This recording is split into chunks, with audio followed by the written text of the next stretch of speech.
Olá, amigos. Eu sou o Tenente-Coronel Aviador Flávio Kaufmann, veterano da Força Aérea Brasileira, segunda geração de minha família na FAB e, como gosto de dizer, com muito orgulho, piloto de caça. Hoje eu trago uma reflexão sobre o silêncio das Forças Armadas, né? E a primeira pergunta que deve ser feita é: por que refletir sobre as Forças Armadas?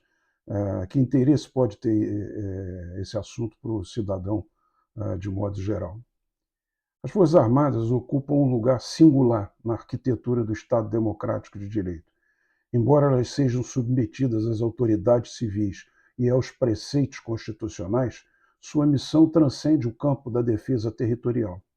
Elas são guardiãs da soberania nacional, da ordem legal e da estabilidade institucional. Quando bem orientadas, tornam-se pilares silenciosos da democracia. Quando corrompidas, transformam-se em ferramentas de opressão. Por isso, refletir criticamente sobre a conduta ética dos militares não é apenas uma tarefa interna à caserna, mas uma necessidade de toda a sociedade. Em tempos de crise institucional ou de ascensão de projetos autoritários, a figura do militar assume uma relevância moral que transcende o campo das operações bélicas.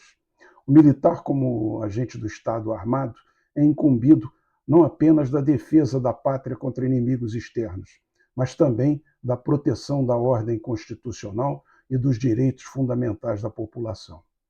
Quando, no entanto, esse agente se torna subserviente a um projeto de poder que visa escravizar a sociedade, seja por meio do autoritarismo, da supressão de liberdades ou da manipulação ideológica, abre-se um abismo entre o dever ético e a obediência hierárquica. E esse abismo é, sobretudo, de ordem moral.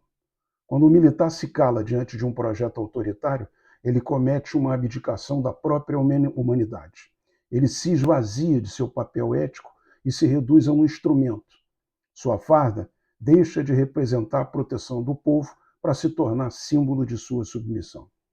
A consequência desse comportamento não se restringe ao próprio agente. Ele reverbera em cadeia, produzindo deformações morais nos subordinados. O exemplo de superior hierárquico tem peso pedagógico e simbólico nas instituições militares. Quando o comando se mostra passivo ou conivente com a injustiça, ele autoriza, por omissão ou mensagem tácita, que os subalternos façam o mesmo. O caso recente do coronel Mauro Cid, submetido a um processo inquisitorial com traços de verdadeira tortura psicológica, sem que seus superiores se manifestassem, é emblemático dessa falência moral. A tentativa de utilizar um oficial como instrumento de acusação contra seu antigo chefe, violando as garantias legais e os princípios elementares do direito militar e civil, revela uma degradação da autoridade que já não serve à justiça, mas sim a interesses políticos velados. Nesse contexto, a cadeia de comando se inverte e, em vez de proteger o soldado, ela o sacrifica. Em vez de sustentar a ordem, ela se curva ao arbítrio. O silêncio do comandante diante de tais abusos, e pior, sua eventual anuência, comunica a toda a tropa que a lealdade institucional pode ser negociada conforme o clima político e que o soldado é descartável quando se torna inconveniente. Esse tipo de postura mina a confiança na liderança e desfigura o espírito de corpo. A ética do soldado, fundada no compromisso com a verdade e com a honra, é substituída por uma lógica cínica de autopreservação, em que cada um aprende a não confiar em mais ninguém, nem mesmo em seus superiores. Assim, pouco a pouco implode-se por dentro aquilo que nenhuma força externa jamais conseguiria destruir: a alma moral da instituição. Cria-se assim uma cultura de obediência desprovida de reflexão, onde a consciência individual é sacrificada em nome da conveniência ou do medo. Tal ambiente, em vez de formar militares idealistas para a defesa da nação, forma autômatos prontos a servir a qualquer regime, mesmo que esse se volte contra o próprio povo.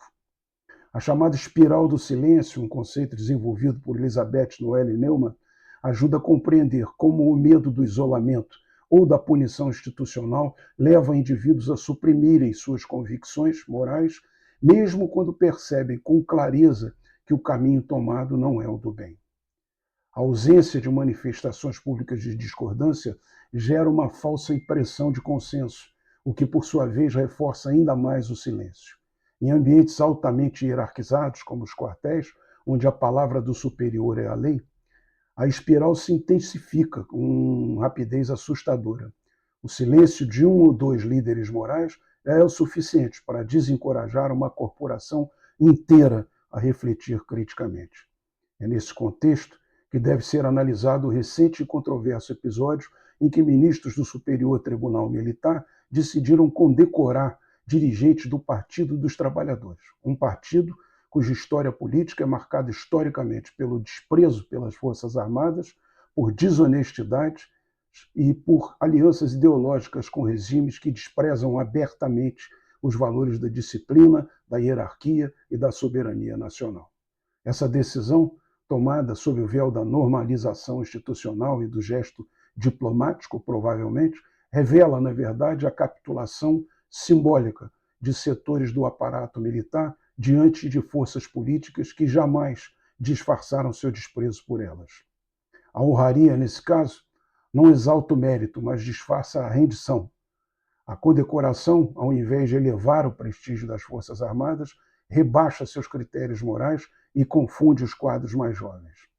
Quando o mérito é substituído pela conveniência e a coerência cede ao cálculo político, o exemplo transmitido é o da cumplicidade covarde. Forma-se assim uma pedagogia perversa do silêncio e do oportunismo, onde o senso de honra é desmantelado em nome da adaptação. Esse tipo de gesto não pacifica, ele humilha e abre espaço para que outros mais audaciosos se sintam autorizados a desmantelar o que ainda resta de dignidade nas instituições.